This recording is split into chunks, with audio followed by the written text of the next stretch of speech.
now we shall start this program.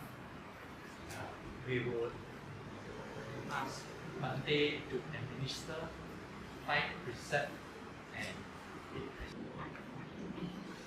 Okay, so that is actually the opening verse for requesting 5 precepts and 8 precepts. So, how many of you taking 8 precepts? Oh, okay, quite a number. How many of you taking 5 precepts?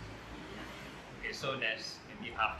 Okay, so so this portion everybody can repeat after me because this is on the triple gem, 3 refuge. So everybody can take 3 refuge together. So I recite one line, then you recite one line also. Okay, so we'll start off with Namo Tassa Bhagavato Arahato Samma Sambuddhassa. Namo Tassa Bhagavato Arahato Samma Sambuddhassa. Namo Tassa Bhagavato Arahato Samma Sambuddhassa. Namo Tassa Bhagavato Arahato Samma Sambuddhassa. Namo Tassa Bhagavato Arahato Samma Sambuddhassa. Namo Tassa Bhagavato Arahato Samma Sambuddhassa. Buddhang Saranang Gacchami. Buddhang Saranang Gacchami. Dhammang Saranang Gacchami. Dhammang Saranang Gacchami. Sanghang Saranang Gacchami. Sanghang Saranang Gacchami. Dutiyampi Buddhang Saranang Gacchami. Dutiyampi Buddhang Saranang Gacchami. Dutiyampi Dhammang Saranang Gacchami. Dutiyampi Dhammang Saranang Gacchami. Dutiyampi Sanghang Saranang Gacchami. Dutiyampi Sanghang Saranang Gacchami. Tatiyampi Buddhang Saranang Gacchami. Tatiyampi Buddhang Saranang Gacchami. Tatiyampi Dhammang Saranang Gacchami. Tatiyampi Dhammang Saranang Gacchami. Tatiyampi Sanghang Saranang Gacchami. Tatiyampi Sanghang Saranang Gacchami. So this concludes the 3 refuges. Anybody first time taking 3 refuges? Or take before? Okay. So now I'm going to proceed with the 5 and 8 precept. So this one, any first timer taking precept? 8 precept first time. Okay. So this first one, everybody can take together. This one 5 and 8 precept is on no killing. Panatipata. Panatipata. Veramani. Veramani. Sikhapadam. Sikhapadam. Samadhiyami. Samadhiyami. If you're not comfortable, can sit down. Those who cannot hear can sit down. Okay, then the second precept is on no stealing, so everybody can recite also. Adinadana. Adinadana. Veramani. Veramani. Sikhapadam. Sikhapadam. Samadhiyami. Samadhiyami. Okay, so for the third precept is on no sexual misconduct.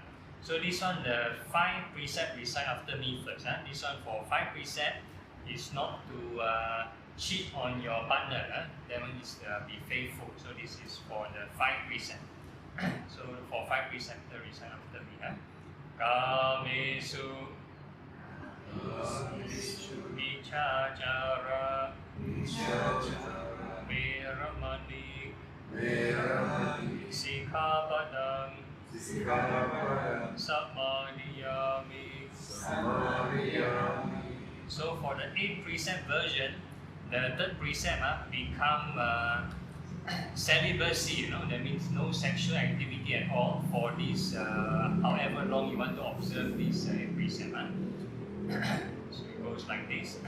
Brahmacharya, Brahmacharya, Veramani, Veramani, Sikhapadam, Sikhapadam, Samadhiyami. Samadhiyami. And the fourth precept, everybody can recite together. This one is to avoid telling lies and refrain from telling lies. Musavada, Musavada, Veramani, Veramani, Sikhapadam, Sikhapadam, Samadhiyami. Samadhiyami. And the fifth precept, everybody can recite together also. It's on refrain from intoxicants like alcohol, drugs, and stuff like that. Sutra Meraya, Surameraya, Majapama, Rajapama, Dathana, Datana, Veramani, Veramani, Sikhapadam, Sikhapadam, Samadhiyami. Samadhiyami. So for the five preceptor, you have finished the five precept already. So now for the eighth preceptor, so the sixth precept is to refrain from taking meals after noontime. That means you can only makan from daybreak when the sun rises all the way to noontime. But I'll brief you on later more on this meal thing. So you take this first. Vikala, Vikala, Bojana, Bojana, Veramani, Veramani, Sikhapadam, Sikhapadam, Samadhiyami. Samadhiyami. Then the sixth precept is, the seventh precept is on the entertainment. No entertainment, dancing, singing. No, that means simplifying yourself. No perfume, no makeup, no jewelry, ornaments. So it's simplicity. So this one the precept. Nacha Gita, Nachahita, Vadita, Vadita, Visuka, Visuka, Dasana, Dasana, Mala, Mala, Gandha, Ganda, Vilepana, Vilepana, Dharana, Dharana, Mantana, Vandana, Vibhusana, Vibhusana, Khana, Dhana, Veramani, Veramani, Sikhapadam, Sikhapadam, Samadhiyami. Samadhiyami. And the last precept, that is to avoid sitting and sleeping on luxurious seats or beds. Yeah. So for the bedding here is actually quite. I mean, I never mind whatever is provided we use. The whole idea is if we have simplicity, then we if we do not have any other furniture, then we sleep on the floor. It's okay, huh? This one is Uja Sayana, Ucha Sayana, Maha Sayana, Mahasayana, Veramani, Veramani, Sikhapadam, Sikhapadam, Samadhiyami. Samadhiyami. Okay, so this concludes the 8 precepts. So you can have a seat, yeah? Yeah, okay. Yeah. So now it's my duty to explain to you these precepts, the refuge and the precept. It's not like it's like even if you buy insurance, the insurance agent have to explain to you the terms and conditions and the policy. So these 3 refuge, 5 precept, after I administer, must explain to you a bit also. So I believe most of you are, or all of you are Buddhist already. So you all know what is the triple gem, the Buddha being the founder, the teacher, the Dhamma being the teachings, and the Sangha being the we say realized practitioners, realized practitioners. So it can be both. Interestingly, both lay person and monastic, anybody who realize the truth. But sometimes a bit hard to tell who is real Sangha or not. So we conventionally just at least from the form, we just take the people with robes as the conventional sangha. Conventional sangha. So very pressurizing for me, conventional sangha. Okay, so so this is the triple jam. So the whole idea is we take refuge in the triple jam. It's related. The triple jam is all related. Buddha, Dhamma, Sangha. The Buddha cannot exist without the Dhamma, and if there's no Dhamma and there's no Buddha, then there's no Sangha. So it's all related. You're all intertwined. You're interlinked. So as practitioners, our sort of job, our duty is to realize the Dhamma, realize the teaching, so that we can understand the Buddha. So the Buddha always mentioned, if you see the Dhamma, then you see the Buddha. Whatever we see here is just a statue, not the real Buddha. So if we really practice, and then we can really see the Buddha, not in the image form, but as he understand, know what he represents. So this is the whole idea, and also in this kind of community setting, we have this called peer support. Everybody supporting each other. So in a way, it's like a mini sangha community. Mini sangha community. So the triple jam is like together. Okay, then for the precept, refrain from killing. I think this one is quite standard. The whole idea is to practice this loving kindness and compassion. Not to harm any being. Not to harm any being. Very important. Any precept can be done out of greed or hatred. I think hatred is quite obvious, like some maybe mosquito want to pester you. Very easy, if a person not mindful, they want to kill, want to get rid of the mosquito. So there's aversion, hatred. How about greed? Let's say a person goes to a live seafood restaurant, the dish, they present the dish look like very delicious, then the crab swimming there or the fish swimming there, and you want to order. So that is also considered this sort of like killing. So in order to sort of break the precept, there are 5 conditions. I think there are several conditions. So the first one is your intention. You want to kill, or any of the precepts the same. All the precepts you want to commit the act. You have the intention to want to commit the act. So this is the first criterion. And the second criterion is your perception. Your perception. So if let's say you know that that being is a mosquito, a real mosquito, perception. And some people, I don't know, maybe nowadays the youngster, they play video game, and they shoot a lot of people and stuff like that. So that is not a real person, not a real being. So at least they perceive, they know it's not a real being, but they create a lot of greed and hatred. That's another issue. But okay, so the whole idea is our perception of that object, or even for stealing, we perceive that is an object of value. So perception, you must fulfill this. If it's a misperception, you take wrongly by accident, or you didn't see the end and you accidentally step. So there's no perception, no intention. Okay, then the third one is carrying out the action, execution. So a person, you can personally do it. You want to kill something, you personally go and kill, or you get someone else to kill.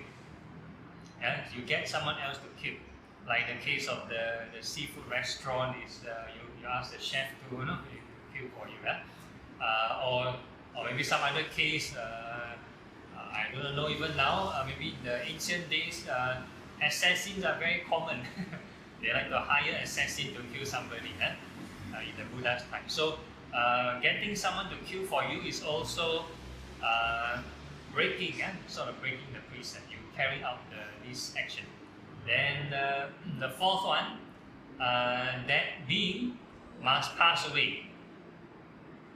That being must pass away. So if you fulfill all these, then it's considered breaking the precept.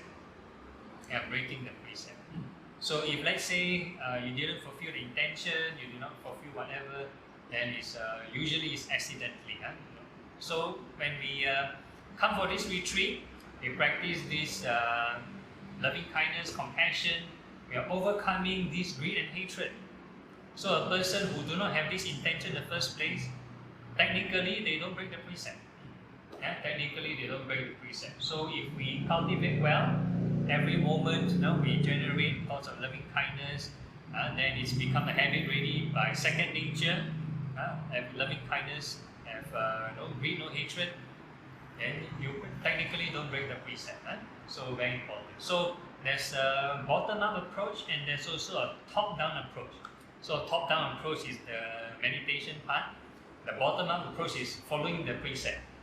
So if a person purely bottom-up approach, no spiritual happiness, no spiritual peace, then it's a struggle.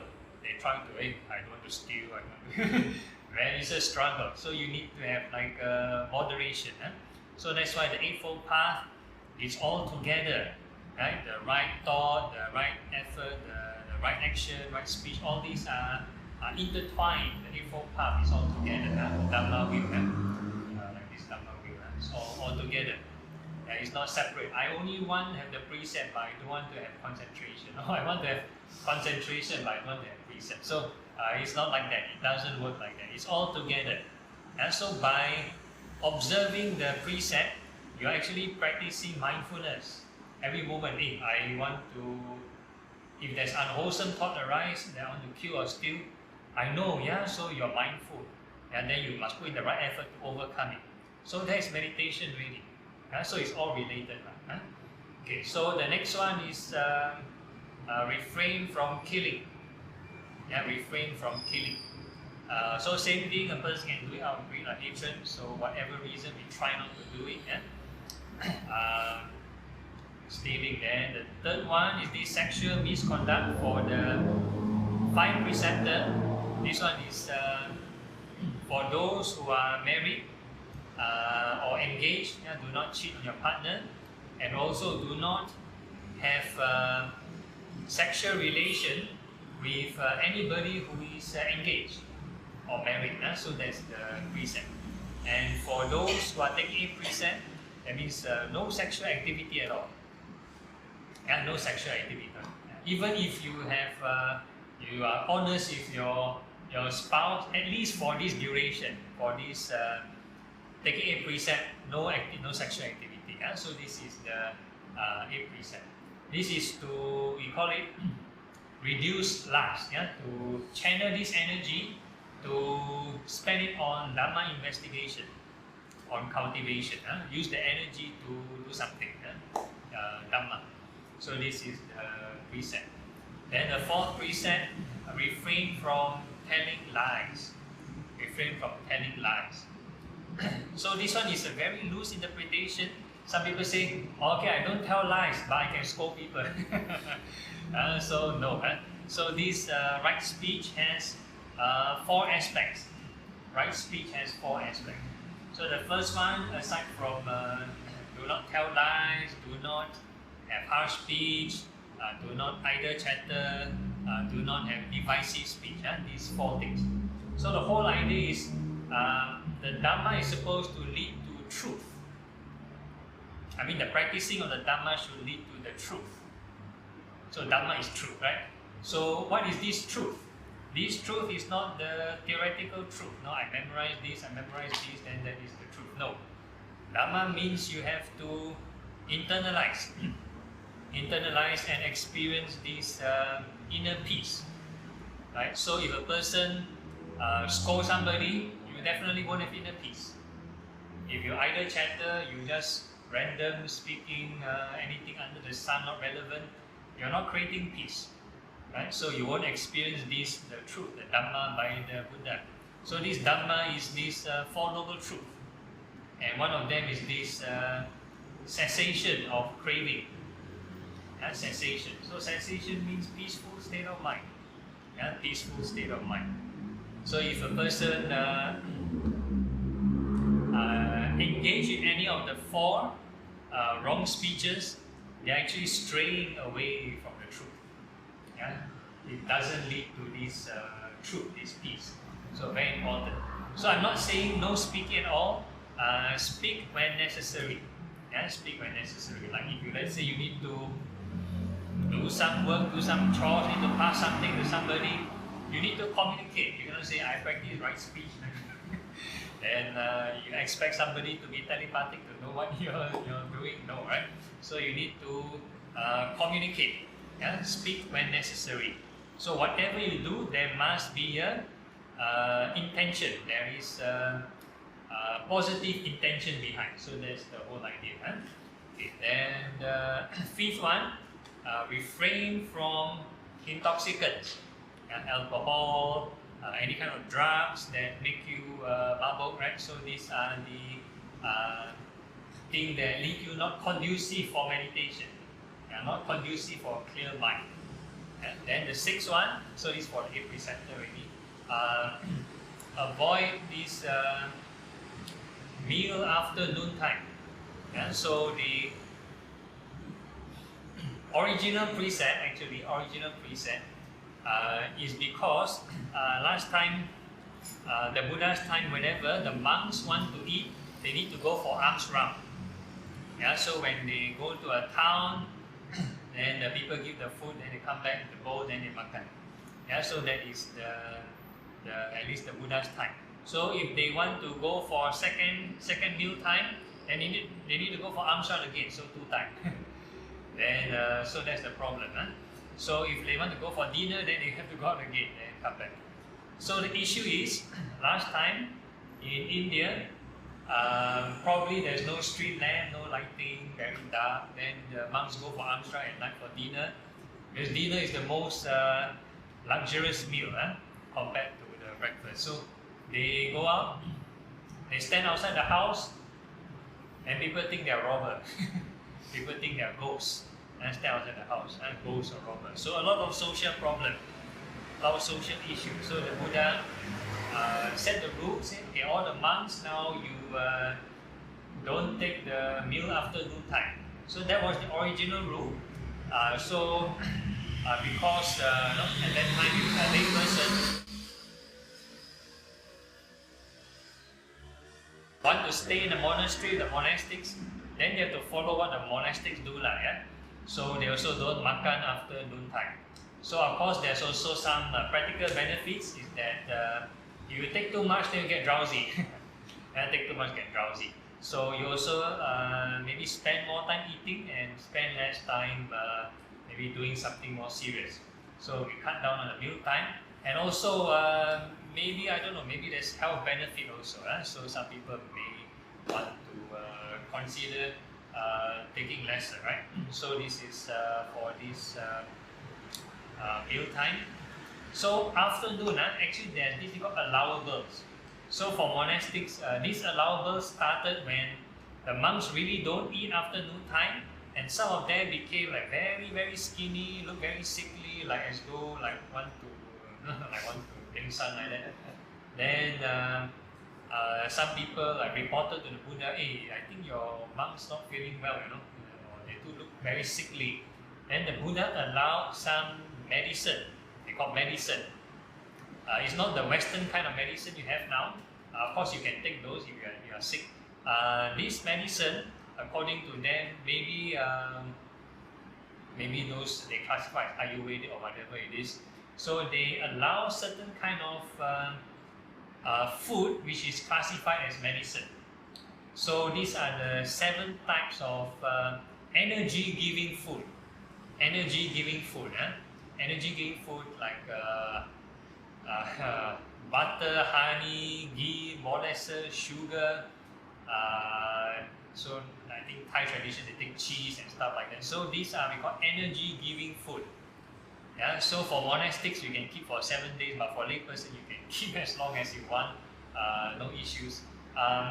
So we have the non-energy kind of food like salt, tea leaves, cocoa leaves, cocoa powder, all those kind of stuff. So all these are also considered medicine. So you can take those kind of drinks in the afternoon, no issues. But the whole idea, why is it called medicine? Because you have to treat a certain illness.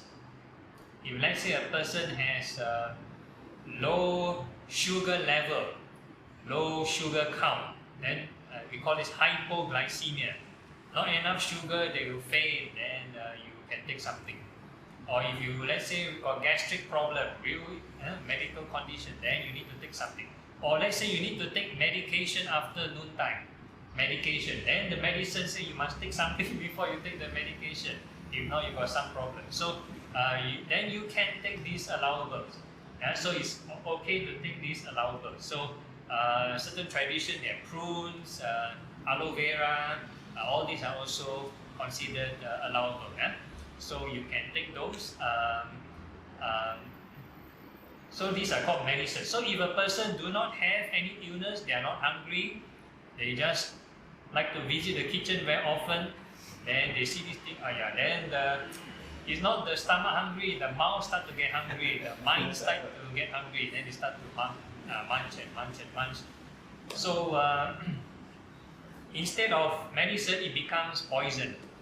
So some people, I think very common in Thailand, they say monks got obesity problem, high blood pressure, a lot of these issues Then because of these allowables, this medicine, the main meal actually nothing wrong if they can discipline in the afternoon. Okay, so there are even sort of monastics that tell you they practice fasting, so they don't take the main meal. The afternoon they take all the allowables. And they fasting, they still got diabetes, they still got all these things. So that's why you need to watch out. These things are called medicine for a reason. So only take when necessary. So if you don't have to take, then you try to take plain water. Plain water is the best, no issue. Okay, so then the next one is this entertainment and this perfume, ornaments and stuff like that. So I believe most are quite okay, no excessive jewelry and stuff like that. So it's to practice simplicity, contentment. Because in meditation setting, we are learning to let go. So if the more things we have, a bit hard to let go. So we learn to let go physically, try to at least physically move apart from our these certain hobbies, certain activities. We try to stay away. Then we can work on spending this energy to do cultivation. Very important. And the last one is this not sleeping on high beds or luxurious seat. So ideally, if you can sleep on the floor, then sleep on the floor, it's okay. But let's say for elderly who are staying, let's say you're staying here, or let's say if you're going home, actually in our monastic rule, we allow people with certain disabilities or certain health issues to have bedding of certain height. If let's say you got knee problem, a bit hard for you to kneel down and then lie down, right? So it's allowed if you have certain height, so they can just sit down on the bed, sit down and then you lie down. So it's okay to have certain height, but not too luxurious. So that's the rationale. So the whole idea again is simplicity. Yes, and some people go overboard. They say, "Oh, cannot even sleep on a high bed. They sleep on the floor." And the floor, some places too humid, lot of this water vapor, whatever it is. Then the floor too cold. End up they have a lot of illness, a lot of problem, which is also defeat the purpose. So there's a reason for proper bedding, but not too luxurious. So the whole idea is practice safe, not to harm yourself. So let's say you want to sit on a chair later for meditation, please by all means sit on a chair. And I think there are chairs around. I think many chairs everywhere. And if let's say there is noise, I believe there's noise and vehicle and stuff like that. Please treat it as part of your sixth sense basis. Even if we sit down and sort of have no noise in maybe vacuum environment or clean room environment, there still be disturbances. Bodily pain sure have. Yeah, mental distraction should have. Yeah, definitely we should have distraction. So in our meditation, it's all about learning this habit to come back to your meditation object. Practice this right effort, right effort, right effort. So that's the gist of it. So I think I've finished the briefing for the preset. Any questions at this point? All okay, no issues? Okay, so if there's no issues, then we start off with some guided sitting guided sitting meditation. Okay, so we are going to proceed right with the meditation. How many of you first time meditating? Right?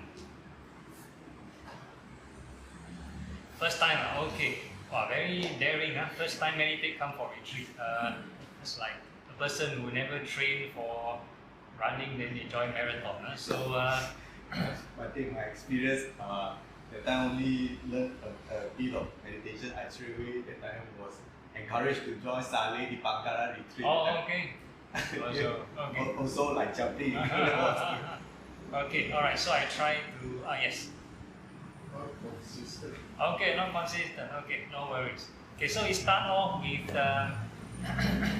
understanding what is the frame of mind, what is the state of mind. I think we mentioned it right from the beginning. When we observe these precepts, we actually have the intention. When we take the three refuge, our objective is to practice the Dhamma, not for other reason. Some people come and learn meditation for all sorts of funny reasons. They want to learn meditation so that they can predict 4D numbers.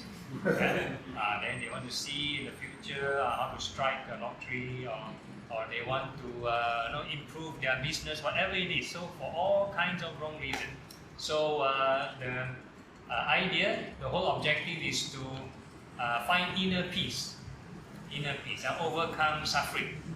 Basically understand the Four Noble Truths. So that is the main objective. Main objective. So once you have this in mind, then we go through the physical posture. This for formal sitting. This one is again for safety reason. But actually in meditation, it is not about sitting. Meditation is you can be standing, sitting, walking, lying down. As long as you are awake, you should maintain, we say, right mindfulness. Right mindfulness. So it's not about sitting posture. So actually I don't really care about sitting posture, but for safety reason, we have certain standard guidelines so to prevent injury. Some people like to sit for very long, afterwards, backache, this pain, that pain. Then is to reduce that only. So I'm not like forcing people, you must sit for 2 hours, all that kind of stuff. So it's all about safety precaution. Okay, so we start off with the legs. Start with the legs. So for those who can see the Buddha image, if let's say you are super flexible, you can do full lotus posture. Imagine my hand is the leg. You can do full lotus posture, both feet on top of both thighs. Then very good for you. So this one, the benefit or the plus point is very stable. All the base of the feet touching the ground. So the surface area is very evenly distributed. So that's the plus point. So if you can do full lotus, by all means. But if you cannot do full lotus, maybe not so flexible, or you do an excruciating pain, then don't worry. We have 50% discount. So we have this thing called half lotus. So half lotus is 1 feet on top of the other. Half lotus. So again, I don't care you left over right or right over left, to me not so important. The important thing is you can find a stable posture.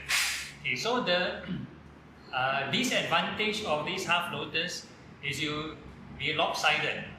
Because one side of the knee touching the ground, the other one lifted in the air, right? So this is the okay. Right, thank you. So that's the disadvantage of the half lotus.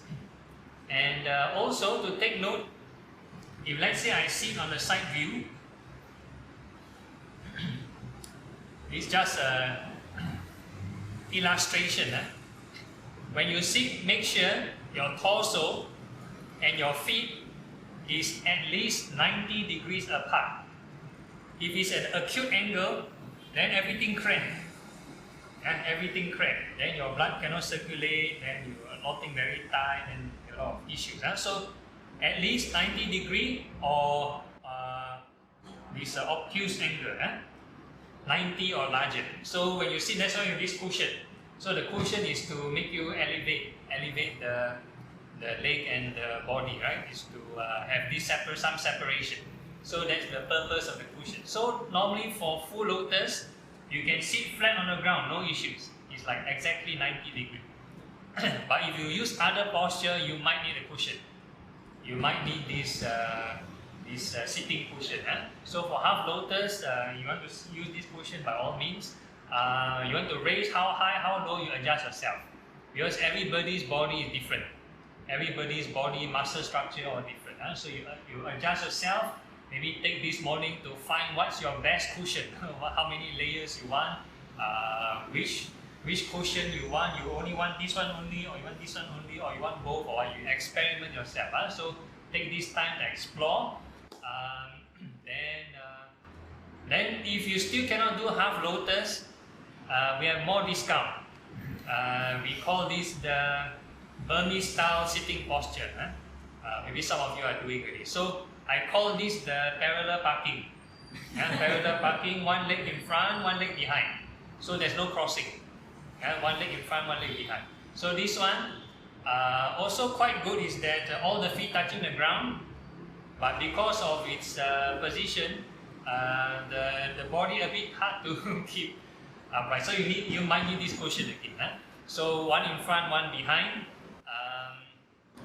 So you can try that. But if let's say you still cannot do for whatever reason, then we have the normal sitting posture, like what I'm doing now. Normal sitting posture, right? Normal sitting. So most of people are sitting normal sitting posture. But because you come and learn meditation, then people ask you what kind of posture you sit. You tell them sit normal posture lah. Then sometimes you feel malu, right? So you give a new name. I give a new name to it. I call this the full lotus inverted posture. Full lotus inverted posture. Full lotus is both feet upright.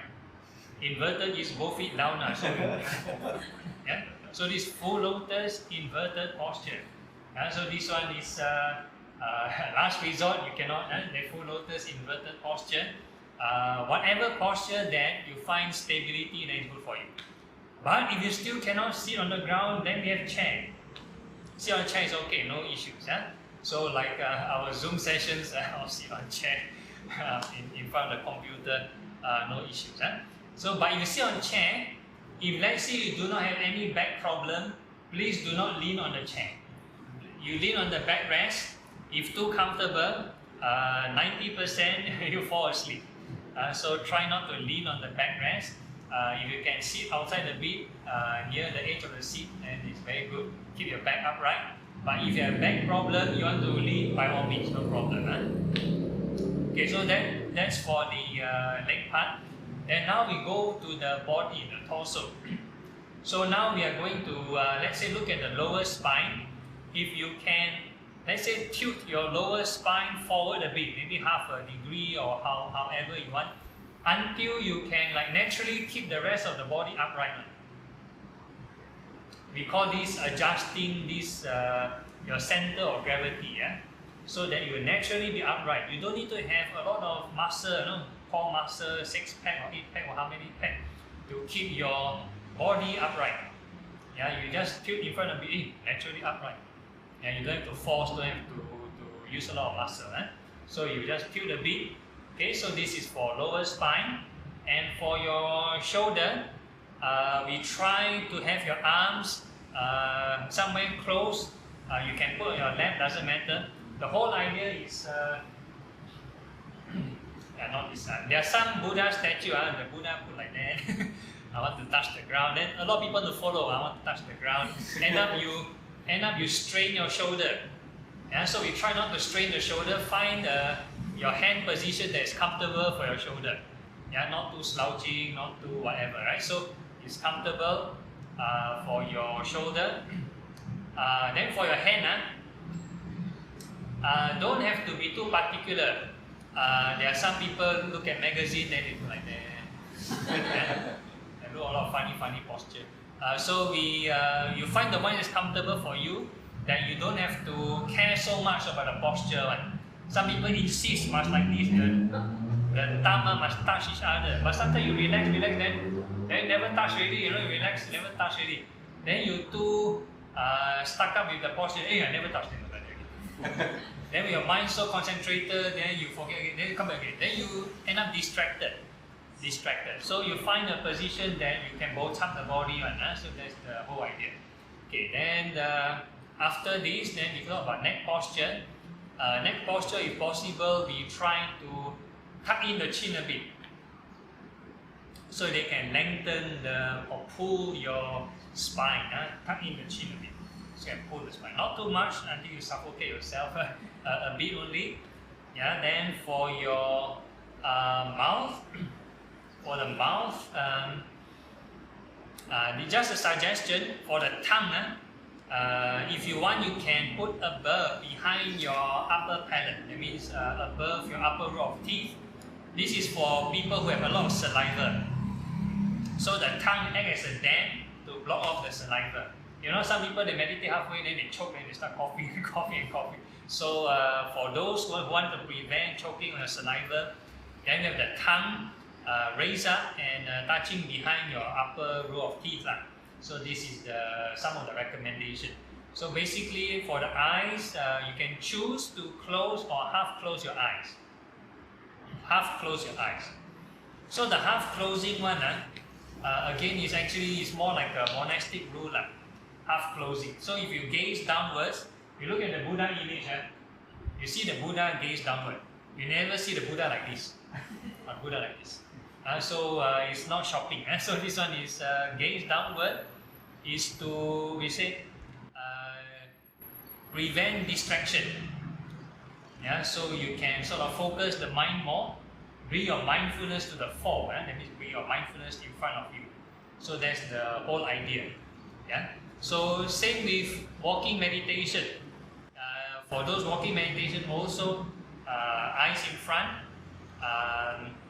Yeah, so that's about it. So if you want to close your eyes, relax, don't have to squint, don't have to stare at anything, right? We are not staring at anything, no staring contest.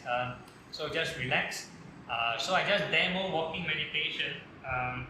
Who have not done walking meditation before? Walking, all done before, so should be no issues. Okay. Just a sample. So if you do walking, for the hands, try not to keep it swinging. So we are not jalan, no marching. So we're trying to either put in front to prevent swinging, or you can put behind to prevent swinging. So same thing, the eyes cast downwards. Eyes cast downward to prevent distraction. We are not doing shopping, so we are not looking at anything. Then for the speed of walking, totally up to you. Actually depends on what kind of meditation you're doing. Right? So if let's say you're just focused on samatha aspect, samatha kind of meditation, you're maybe reciting the Buddha's quality, Buddha's name, or you're just anything samatha related, then you can do fast. Like the Thai tradition, a lot of them they walk fast, they would go, right? So you don't have to verbally recite out, mentally you recite to prevent disturbing others. So you mentally do your recitation. Or there are some people, maybe they do vipassana, they want to observe the rising and falling. By all means, right? So speed, I don't care. There's no speed limitation. The whole idea is you don't langgar into other people, right? So that's the idea. So you find a lane where nobody else is crossing. Yeah, you try not to find a lane where somebody else is walking perpendicularly. So if you want to walk, all walk in the same parallel direction. Somebody else different lane, but walking also the same up and down. And if you walk, ideally you find a pacing Again, pacing up to you. You can choose like 20 steps, 10 steps, doesn't matter. Depends on your comfort. So the whole idea is that once you're familiar with the number of steps, then you can turn around like habitually. You don't have to worry. The next time I walk, is it the same number of steps? Do I need to be very careful? Then you become like more focused on your environment rather than on your meditation, on being mindful of the other qualities, right? So again, there's a circular mindfulness, which is like driving on the road. You need to be careful, know who you bang or not bang, and stuff like that. So walking also, we try to have a bit of this circular mindfulness, because sometimes people do walk past, so you please do not langgar into that. So that's a bit of it, but mainly the focus is on mindfulness of impermanence. We call this more spiritual kind of mindfulness, right? So that's about it. Yeah. Any questions so far? No issues. Okay. If not, then we start some guided sitting. So this will be more or less quite the standard routine which I use in most of my classes. How many of you have heard my meditation before? A few people. Okay, only one. Okay, so if not, you can try out. For those who, let's say, you never learned anything before, this is one of the practices you can try. Hopefully, it's easy for beginners. Okay. So once you're comfortable,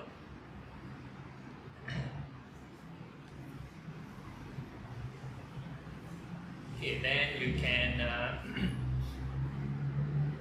Those who want to sit on chair can sit on chair. It's okay.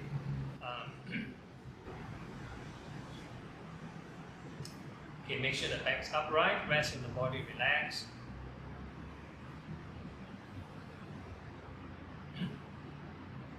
Okay, so the first phase of meditation we are doing is the impurities of the body meditation.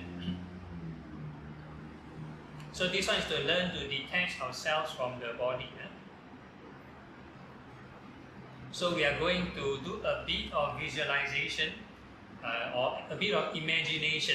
So we are going to like visualize all the hairs of the body from head to toe, your hairs, right? Of your own body. So the idea of this practice is to reduce this this attachment to the body.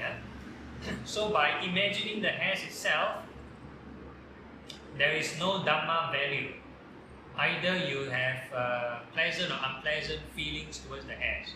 Right? So if you find your hair very beautiful, then one will develop greed. If you find your hair very ugly, then you will develop aversion, anger. So in meditation, we are actually trying to walk the middle path. So this middle path is not 50% of both, but we are actually trying to avoid both extremes. So what we are doing is we are introducing the Noble Eightfold Path. So when we think of this image, we are going to first wish these hairs well and happy. It's part of right thought of non-anger.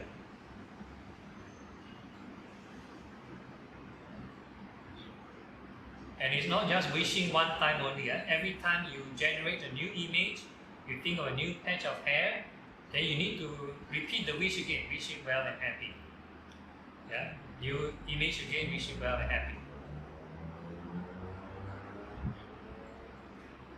So all these images, all these mental formations, I give a metaphor of these oceans and all the waves and currents in the ocean. And every time we wish the hairs well and happy, we're actually like trying to row the boat or row the raft into our destination. But once we stop wishing it well and happy, then all the currents and waves will drag the boat all around, all over the place. So it's easy to just imagine something without the right reflection. The mind will naturally drift off to stray thoughts, to daydreaming.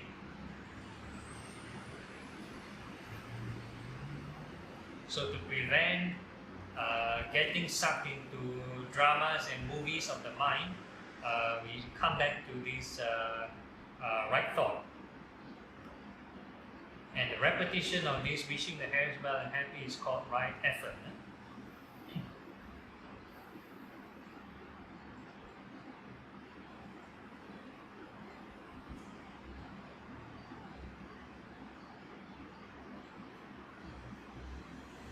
New patch of hair well and happy, new patch of hair well and happy. So you can do it slowly from head to toe.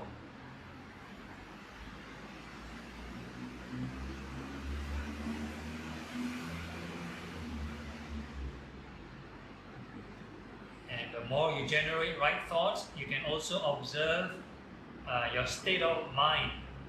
Is your mind getting more agitated, more restless, or is it getting more calm?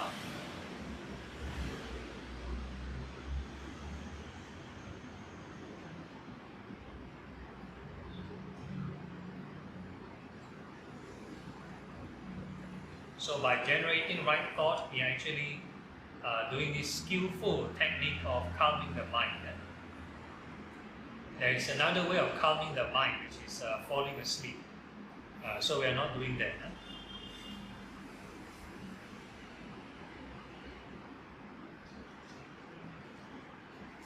So the whole idea is never leave the mind to do nothing. Once you do nothing, then all the waves and currents will drag the mind all over the place.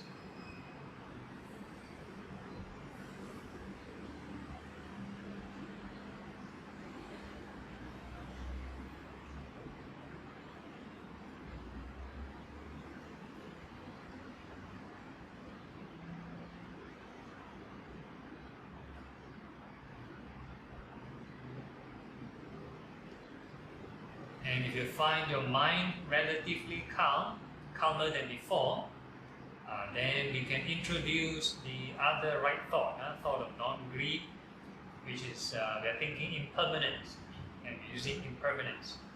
So all these hairs go through birth, aging, sickness, and passing away. And so we think of them growing and falling, many cycles.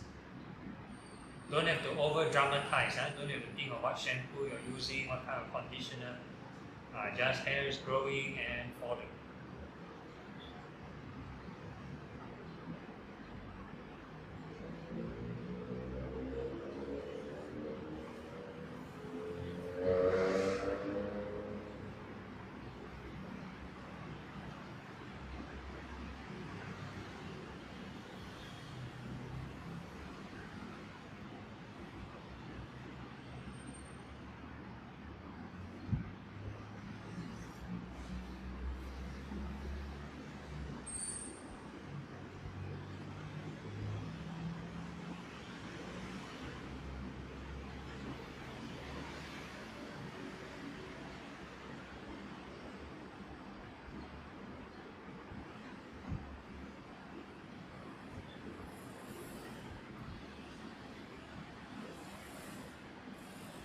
So by reflecting on impermanence, we are actually learning to let go of the 5 aggregates. That's the first noble truth. Clinging to the 5 aggregates will result in this suffering. So how does visualizing have all these 5 aggregates? So we have form, feeling, perception, mental formation, and consciousness. These 5 clinging aggregates. So the hairs itself is made of this form, made of the 4 elements. So you think of the hairs growing and falling. And together there's also feeling. Pleasant, unpleasant, or neutral feeling. When you think of a young hair, what kind of feelings do you have? If your hair grow old, what kind of feelings do you have? And if let's say your hair fall off, what kind of feeling do you have? Is it the same feeling or different feeling?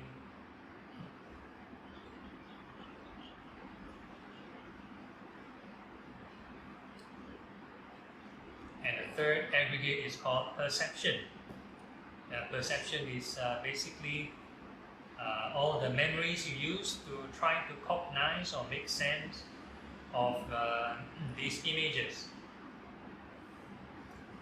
So basically, like all the past, like how do you generate this image? How do you get this image of the hairs? Probably you might need to use past references. Whatever hairs you've seen before in the past, and you try to generate this image. So we call this perception. And sometimes these hairs may not look like your own hair. Not everybody has a photographic memory. And all the labels we give, all the jargons, the labels, we call this black hair or white hair, all these are also perception.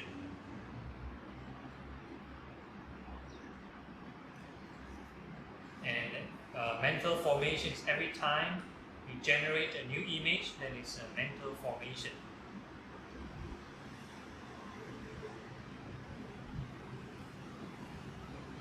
And lastly, we have this consciousness, your awareness.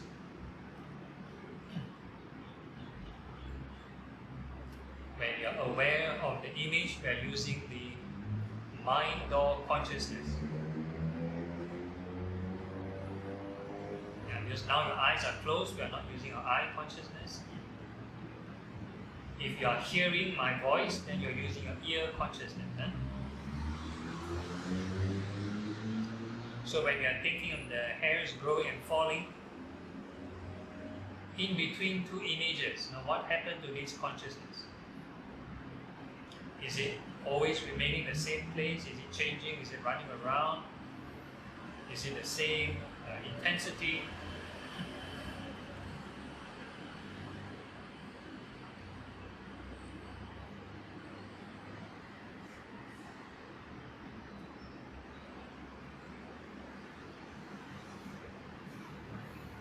So we call this investigation because you need to observe for yourself. It's your own real-time evidence. It's not made-up fantasy. You're not creating any kind of fabrication.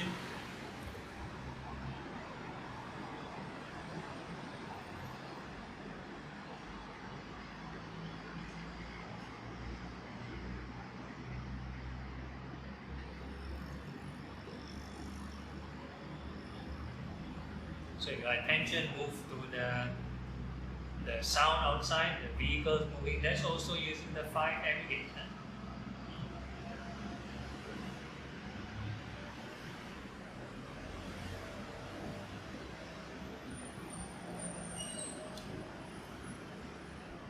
Okay, then we can ask ourselves, is this sense of self, or this selfishness, or this ego, is it increasing or decreasing the more you reflect on impermanence?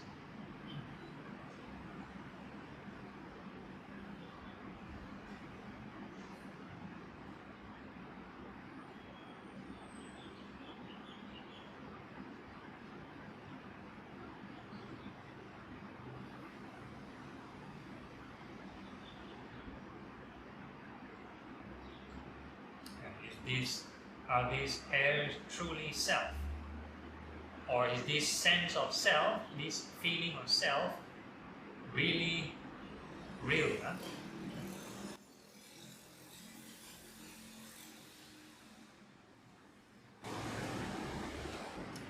And then we can move on to the next meditation object, which is the nails, next part of the body, the fingernails and toenails. And we are going to wish them well and happy.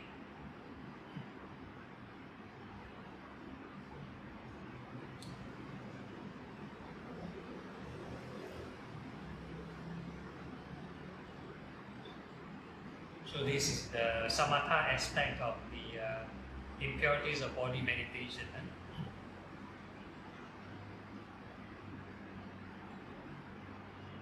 And when we come back to this samatha aspect, wishing well and happy, what happened to this sense of self? Is it reforming again, or is it how is it like?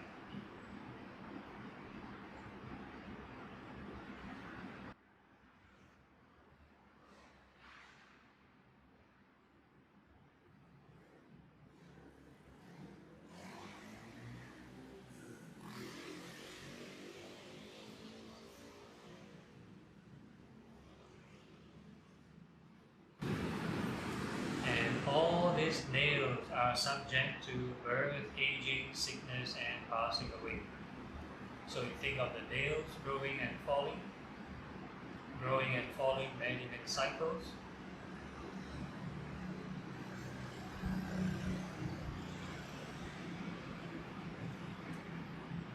And as we keep looping this process, we can observe the 5 aggregates, how it arise and pass away also.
Then we can ask ourselves, are these nails truly self?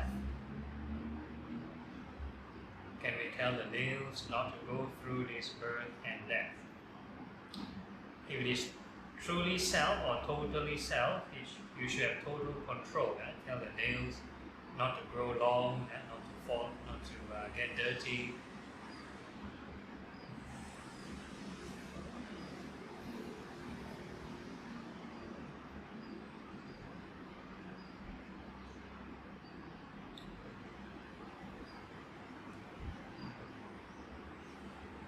Okay, then we move on to the next meditation, next part of the body, the teeth. We wish all the teeth well and happy, upper rows of teeth, lower rows of teeth, may they be well and happy.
these teeth are subject to birth, aging, sickness, and passing away. And so these teeth keep growing and falling, many cycles. Even though it followed the most twice, we keep repeating. And it's just a mental detachment exercise. While we keep looping this image, we can also observe the arising and passing of the 5 aggregates.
So you get to see a similar trend or similar pattern when you transit from the samatha aspect of the part of the body to this impermanence, and we call this the insight or the wisdom aspect.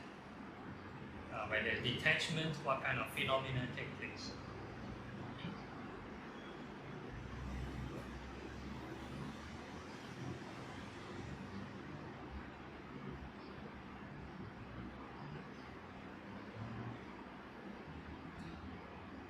Okay, then we can ask ourselves, are these teeth truly self?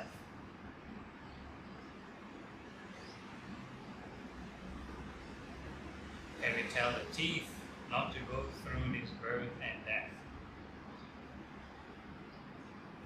And the next part of the body, we are going to think of the skin, all the skin surrounding the entire body from head to toe. We wish all the skin well and happy.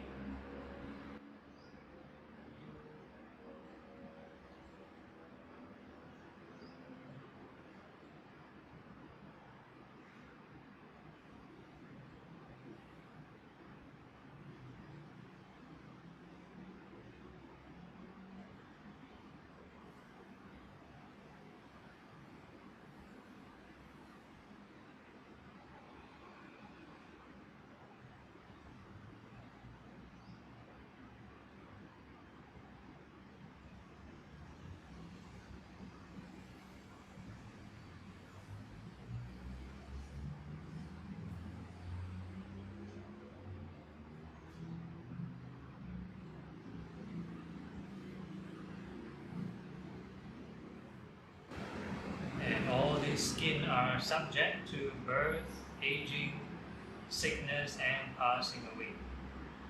So we think of them growing and falling, many cycles. And as we keep looping this image, we can observe the arising and passing of the 5 aggregates.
then we can ask ourselves, are this skin truly self? Can we tell the skin not to go through this birth and death?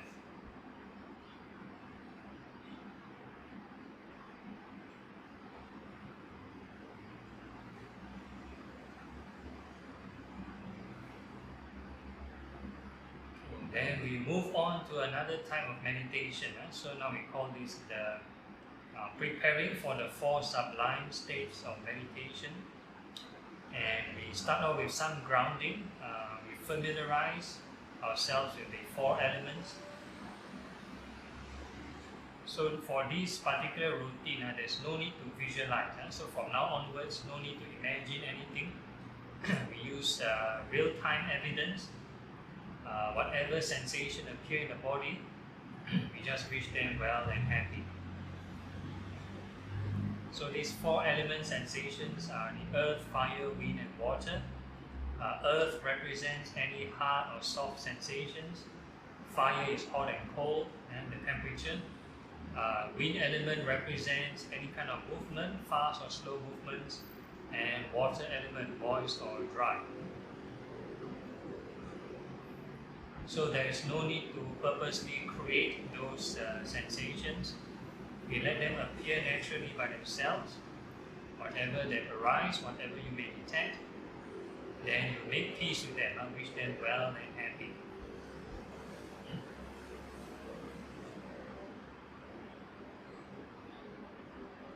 So it can come in all sort of form and manner, like maybe certain part of the body got tension, certain part itchy, certain part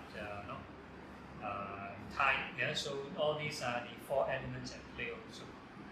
Sometimes you can feel your breathing, sometimes heartbeat, yeah, hot or cold, moisture, sweaty. So all these are the 4 elements. And not just form, there's also feeling. We call this mindfulness of feeling. Sometimes this sensation can be painful, painful feeling, discomforting. Sometimes they are comfortable feeling, very pleasant feeling. And whatever feeling that arises, also wish them well and happy. We are making peace with them. So no struggling, no fighting, no pushing away. And of course, we are not clinging also. Every time new sensation arises, wish them well and happy. New sensation arises, wish them well and happy.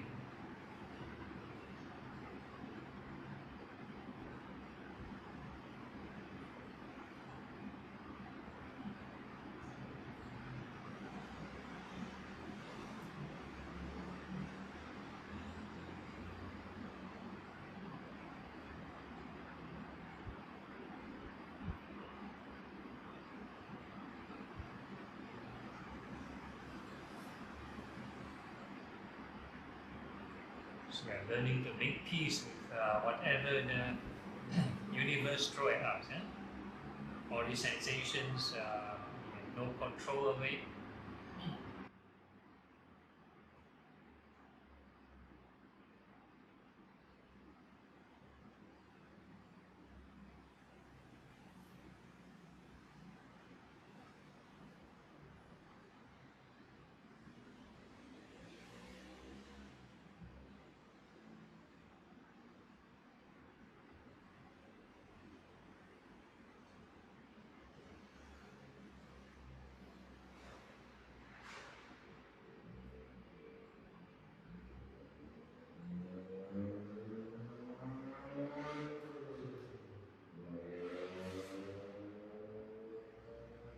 Okay, so the more we generate right thoughts, then the mind should be able to calm down.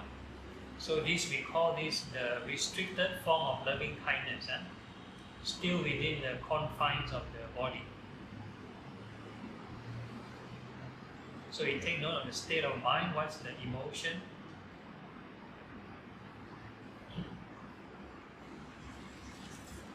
And now we are going to cultivate boundless loving kindness.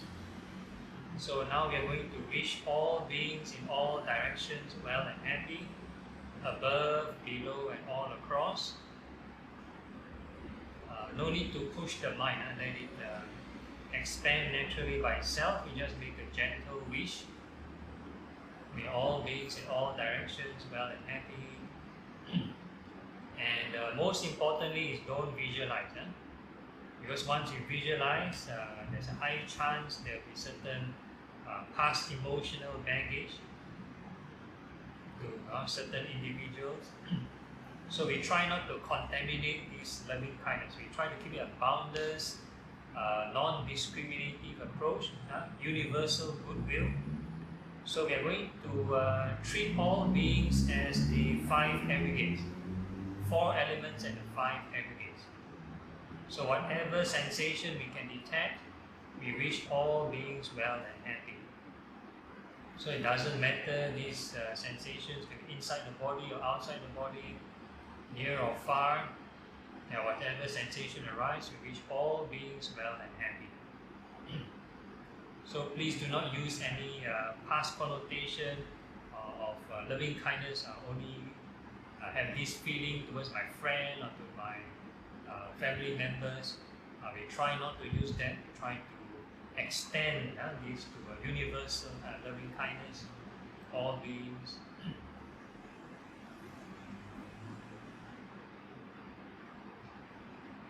So new sensation arise, may all beings be well and happy. New sensation arise, may all beings be well and happy.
So if let's say we keep repeating this wish for all beings well and happy, we have all the right thought, right effort, right everything, and if all the conditions are in place, one may experience this right concentration.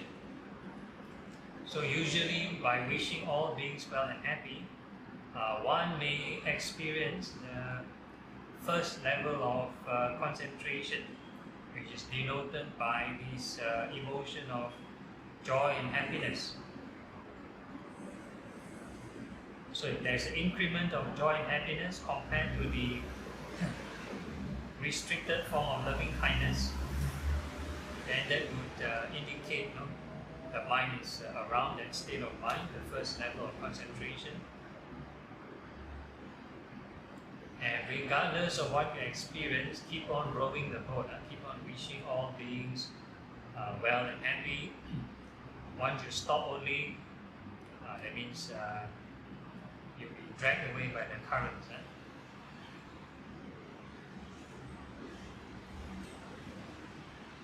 All other emotions, all phenomena we treat them as passing sceneries.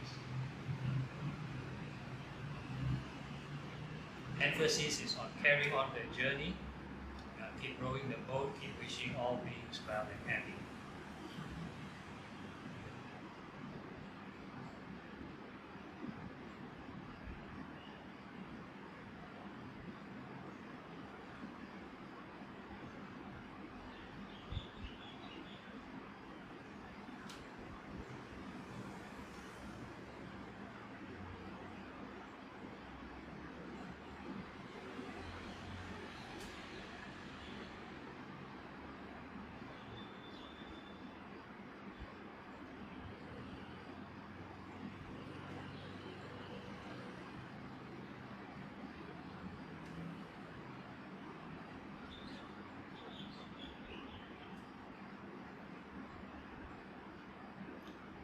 do not grasp to any states of mind, no matter how peaceful, how pleasant.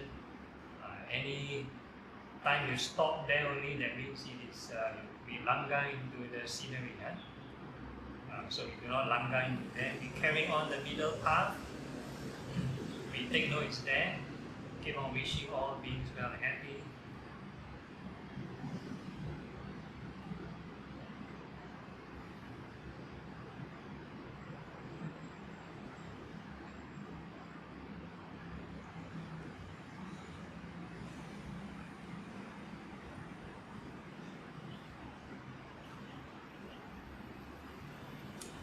Okay, so now we add some insight, some wisdom into the practice. And we're going to reflect how to cultivate a more unconditional loving kindness. So that is to reduce attachment. So we're going to keep observing impermanence. So all these sensations, we observe how they arise and pass away.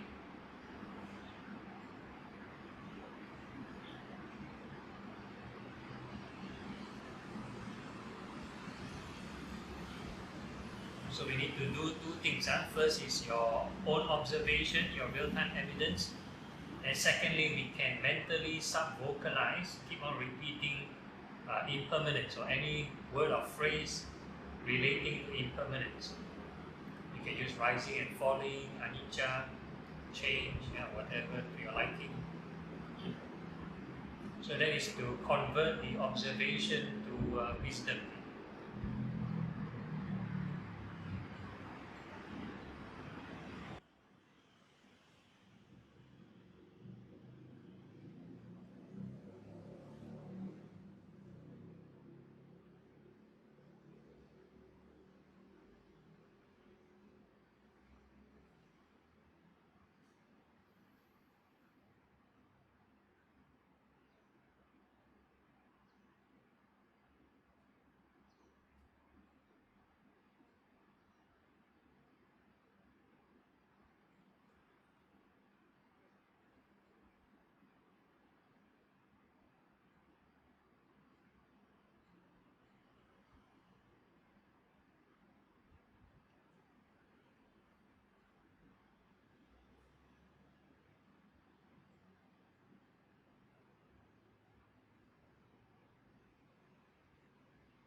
So no matter what happens, always mindful of impermanence, everything else is just passing scenery.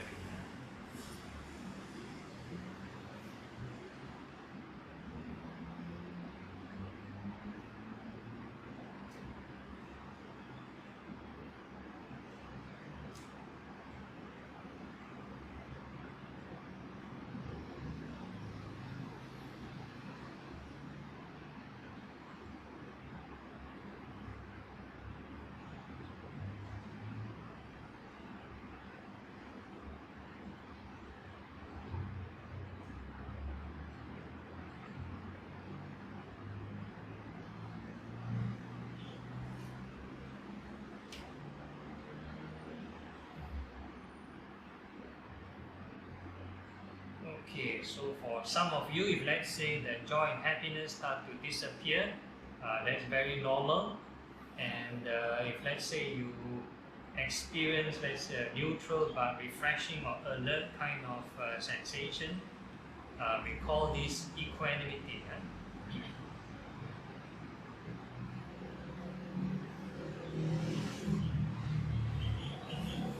So somehow the combination of loving kindness and impermanence may lead one to this fourth level of concentration. So it's a jump from 1 to 4. So again, regardless of what you experience, continue to be mindful of impermanence.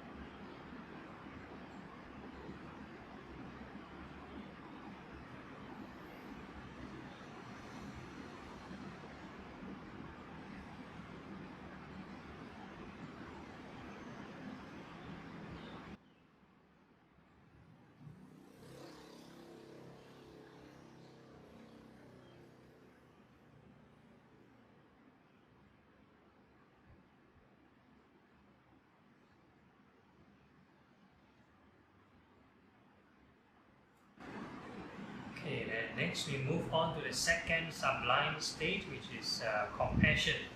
So loving kindness is to overcome anger, and compassion is to overcome cruelty. So for compassion is to wish all beings free from suffering. And the same thing, we are using the non-discriminative approach. So we are not going to visualize anything. All beings, regardless of health status, they're sick or poor, or they're rich or poor, healthy or sick, as long as they cling to the five aggregates, they will suffer. So whenever we detect any sensation, which is part of the five aggregates, then we wish all beings free from suffering. A new sensation appear, we wish all beings free from suffering. New sensation appear, may all beings be free from suffering.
If let's say you do it correctly, all the conditions fall in place, you have the right thought, right effort, everything, wish all beings free from suffering, then one may experience this right concentration, and this compassion may lead to the second level of concentration, which is denoted by joy and happiness again.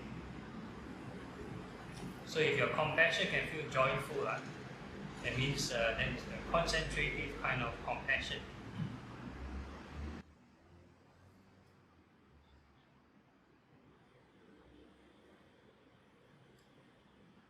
So regardless of what you experience, keep on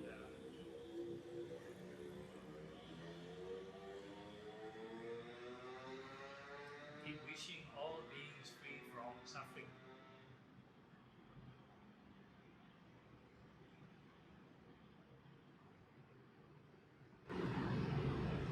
So the conventional compassion that we are more familiar with is to keep on worrying for certain people, plan how to help these people. So the more we worry, then it becomes very draining. Then over time it becomes depression, sorrowful, very sad. Whereas now what we're doing is a recharging kind of compassion. So we must also know how to recharge ourselves, take care of ourselves first.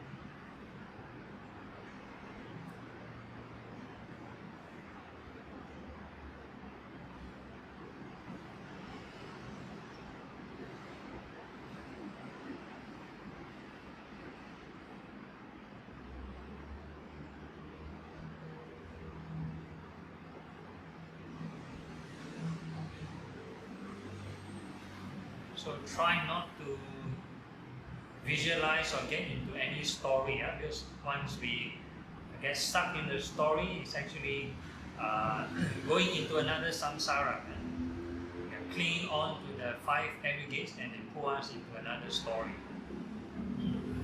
So it's come back to these sensations, keep on wishing all beings free from suffering.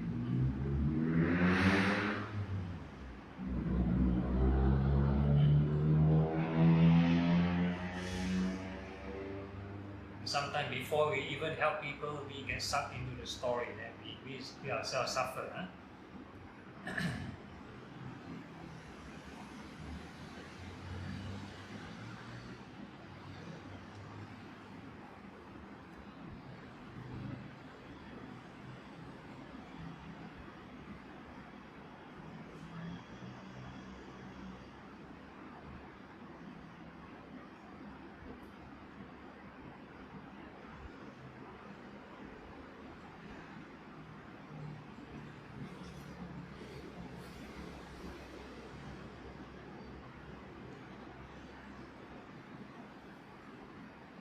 Okay, then we now add some wisdom, some insight element, and we are going to reflect on how to overcome this suffering.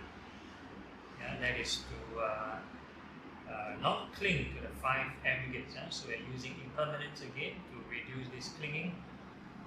So we observe all sensations, all phenomena, how they arise and pass away every moment. And in the meantime, we can sub-vocalize, reflect on the permanence.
So let's say that joy or happiness start to disappear, and one may experience a kind of like a blankness or kind of spaciousness. So the combination of this compassion and impermanence may lead one to this perception of infinite space.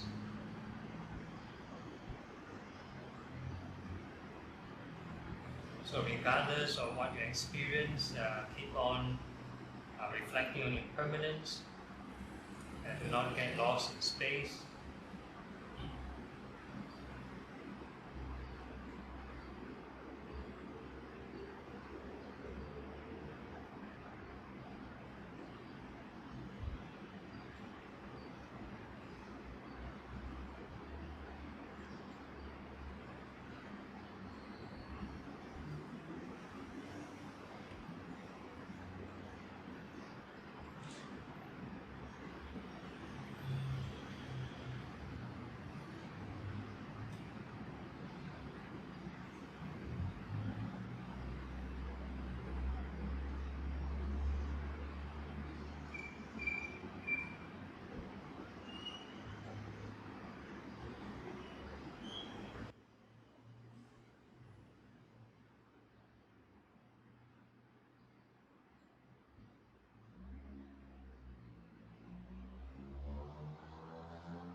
Even concentrated states are part of the five aggregates. So we are neither clinging to them, we are not rejecting them. We take note of its existence, but we keep on rowing the boat, traveling our middle path, and see how far can our boat bring us to. The more we detach, the further against the stream we are traveling.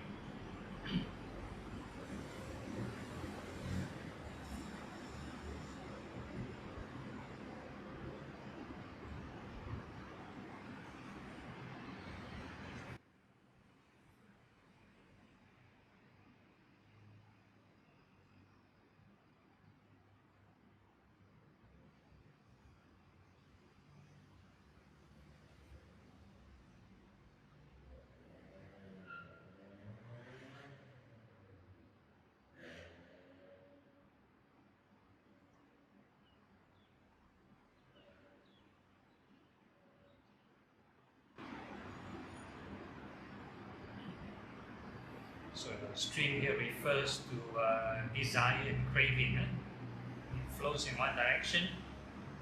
Detachment actually goes against the stream, goes to another direction. Okay, so now we are going to switch to the third sublime state, which is appreciative joy. So we are going to rejoice in the accomplishments of all beings. And the same thing, we're using the non-discriminative approach. All beings, whether they win or lose, in the process, they will gain a new experience. So every time we detect any sensation, we're actually gaining a new experience. So we are going to rejoice with all beings every time new sensation arises. A new sensation appear, we rejoice with all beings. New sensation appear, rejoice with all beings.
Okay, so the more we keep wishing, rejoicing with all beings, and all the conditions fall in place, one may experience this happiness from the third level of concentration.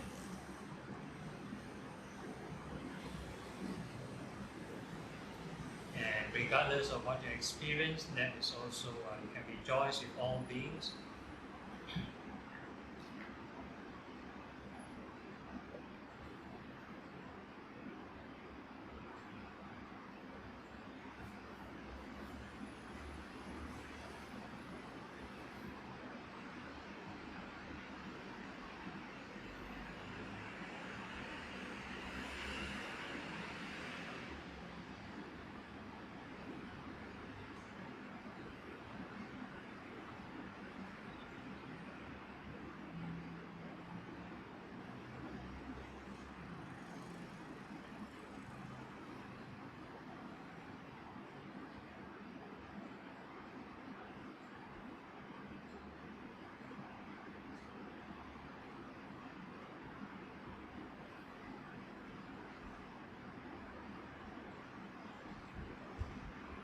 And now we add some insight, some wisdom to this practice.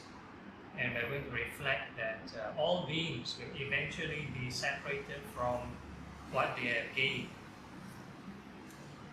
So similarly, all these sensations that we detect, we cannot hold them forever 24/7. They come and go every moment.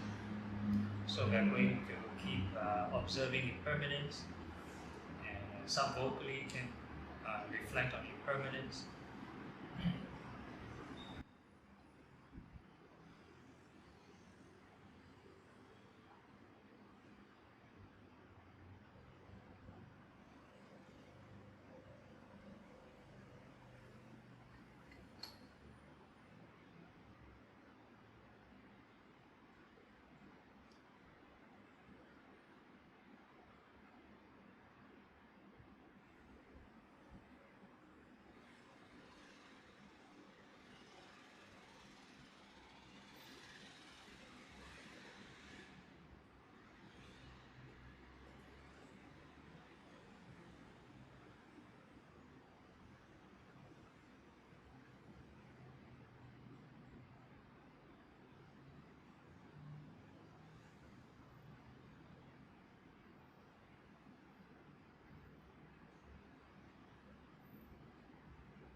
Let's say that happiness starts to disappear again, then one may experience like the sense of self melding with the entire surroundings.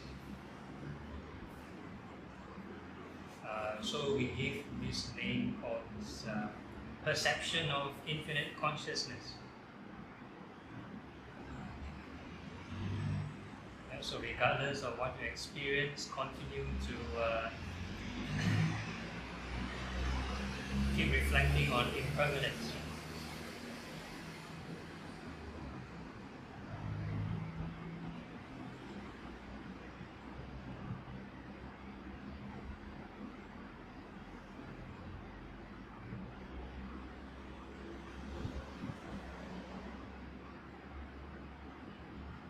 And fun fact, any mantra chanting can lead straight away to this state of mind, infinite consciousness.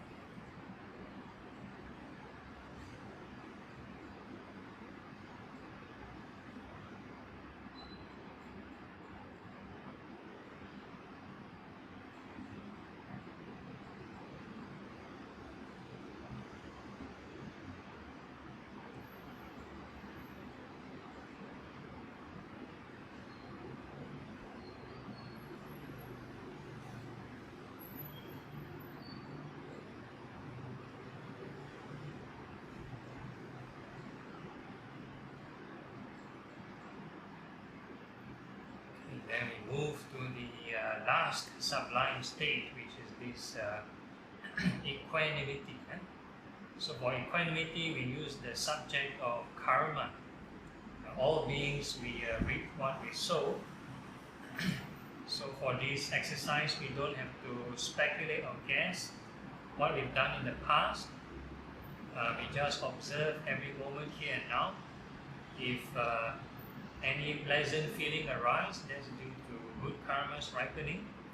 If any bad feeling arises, that's due to bad karma's ripening. And if neutral feeling arises, then that's neutral karma's ripening.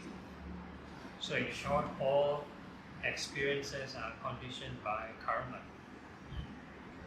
New sensation appear, karma, new sensation appear, karma.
Please don't imagine about the past, huh? Don't speculate on what you've done. Whatever sensation appears, just say this karma is ripening.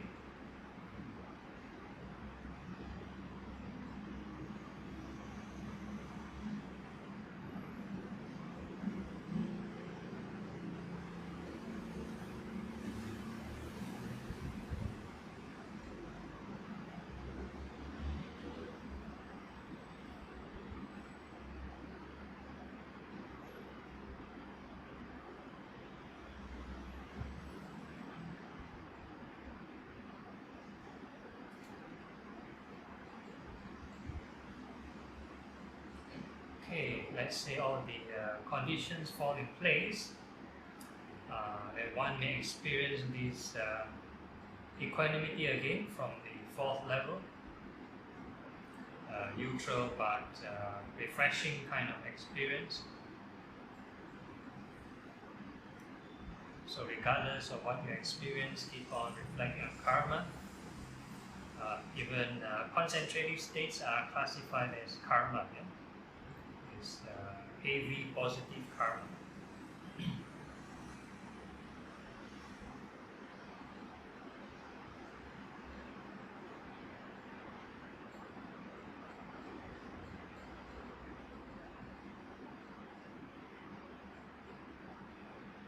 So the practice of equanimity will lead to equanimity.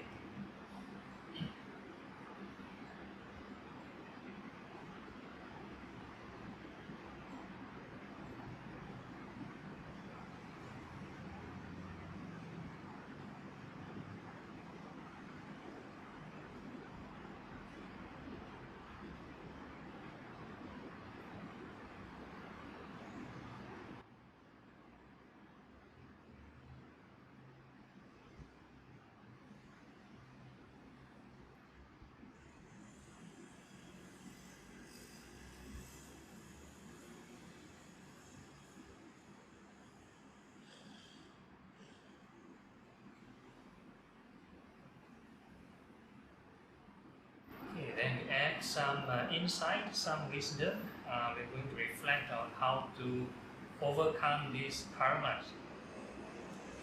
Every time good karma ripen, you feel happy, bad karma ripen, you feel sad.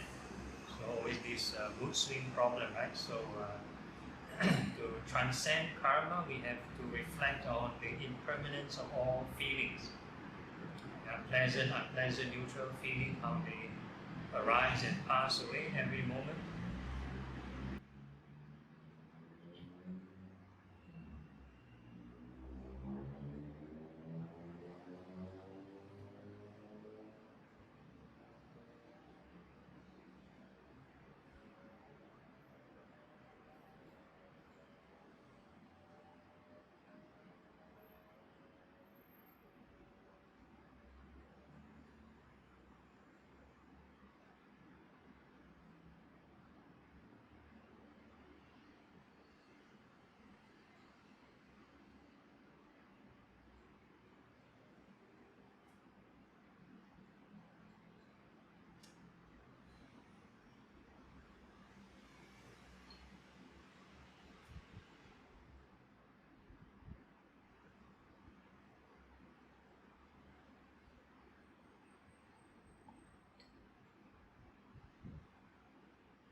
So regardless of what you experience, no matter how blank,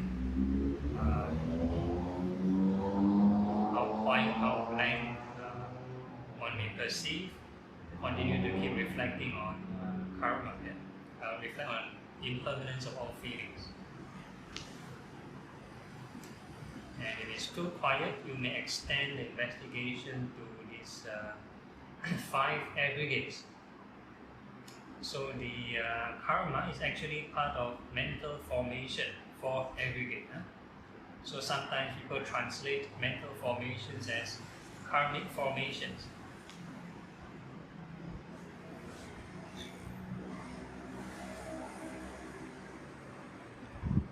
So sometimes you may wonder, how come I will feel this painful experience over here? The next moment it will jump over to there. Right? So that wanting to, that the reason, unknown reason why you experience this painful or pleasant feeling is due to karma's ripening, mental formation.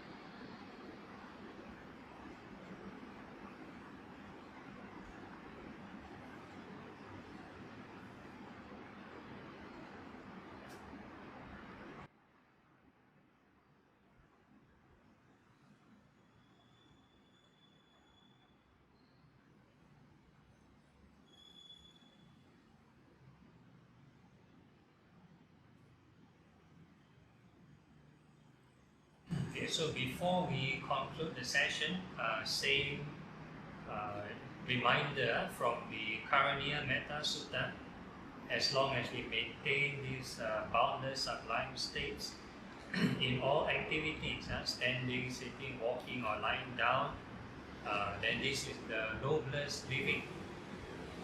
And with that we can gently open our eyes, formally end the session, but informally still can generate one thought. So you can wish your legs well and happy. Any suffering from your legs, you can move them, no problem.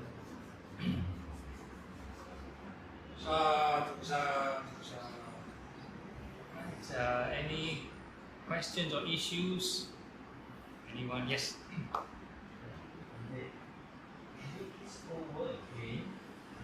When we do the Brahma Vihara or Corona Yeah, session, and we kind of the type appreciate joy. Yeah. What is this? So, that may see, reflect on the infinite space and infinite consciousness. What kind of experience us that we can know that one is infinite space and okay. that one is infinite consciousness. Okay. It's a kind of experience or a kind of perception. Yeah. So if let's say we do the loving kindness with impermanence, you experience a certain state of mind, right? A certain emotion. Whereas if a person do compassion and impermanence, it will be like something lacking, like it's different from the loving kindness with impermanence, as though something very blank or something spacious. So we call this perception of infinite space. It's a more blank version from the loving kindness, as though it's BLN, yeah, something like that. Yeah. Then whereas the appreciative joy and impermanence you combine together, you'll be the opposite of the infinite space. The space will be blank, whereas the infinite of consciousness will be like filling up, something more full. So you feel like as though yourself, as though merging with the entire this surrounding, this space. Yeah. Again, it's an individual perception. Yeah. And Yeah, something like that is infinite. But consciousness. Yeah. So different people. All the environment. Yeah. It doesn't have to be enlarged. Sometimes it could be the environment as though shrink and become one with yourself, something like that. Yeah. it's a kind of perception. So other religions, they give a different name. They might call it a universal oneness, or it's a universal self. It's a different description.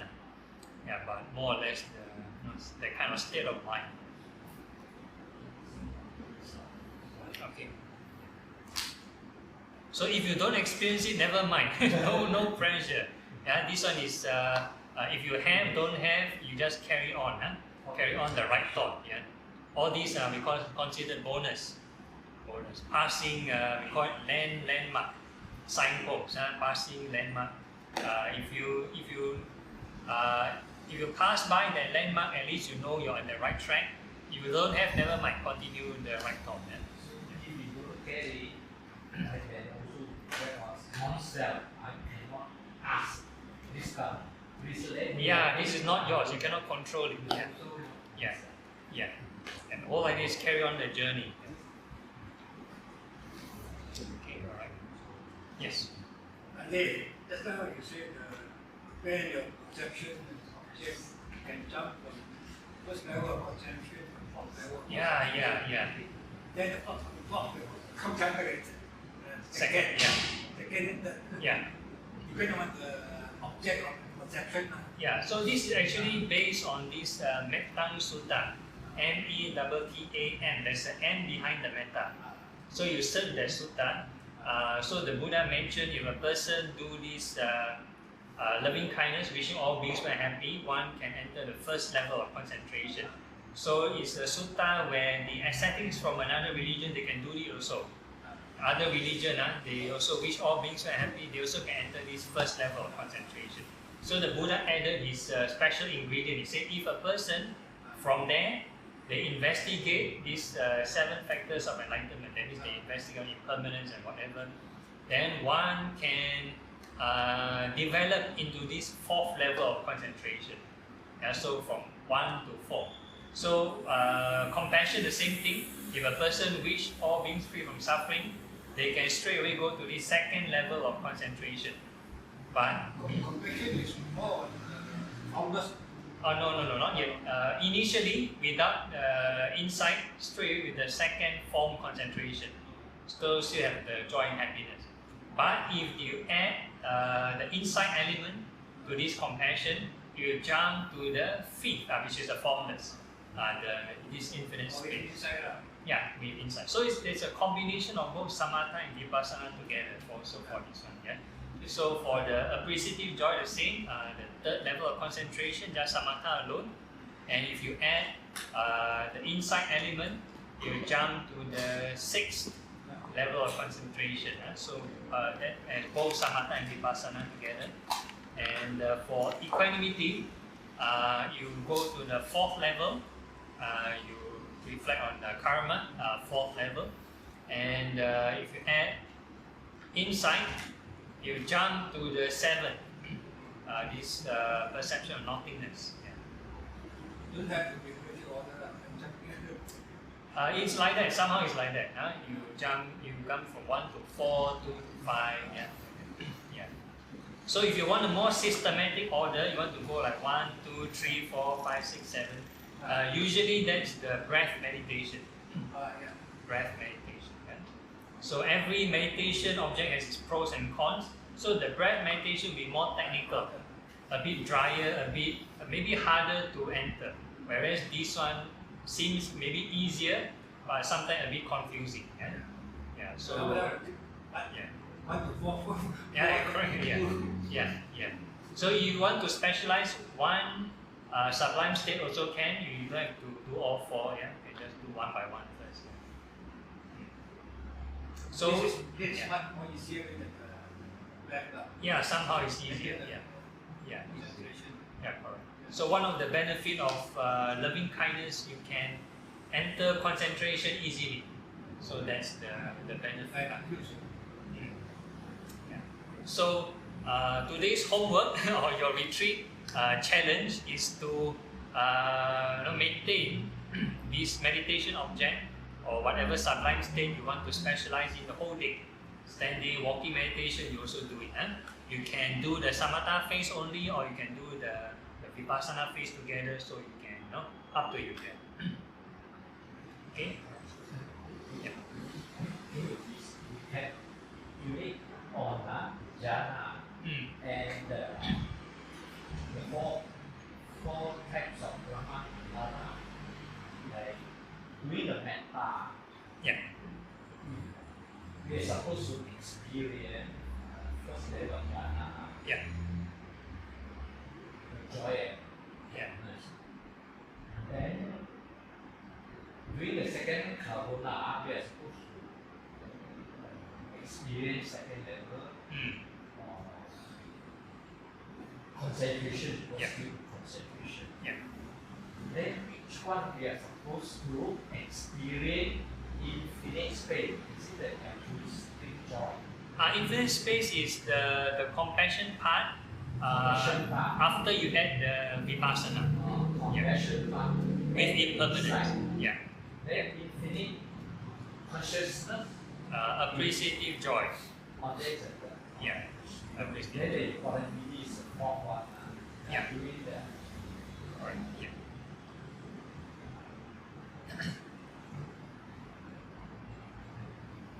Okay. Yeah. Karma. Okay. Any other issues or questions?